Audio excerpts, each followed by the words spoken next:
separation by distillation. त्याच्या properties 1.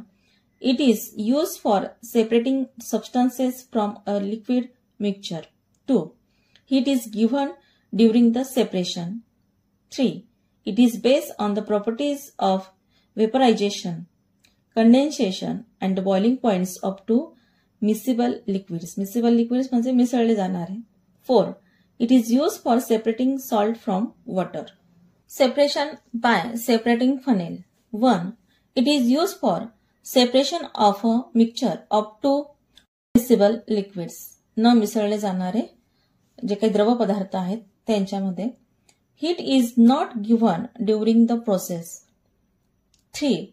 It is based on properties like differences in the densities of liquids. 4. It is used for separating a mixture of oil and water, kerosene and water.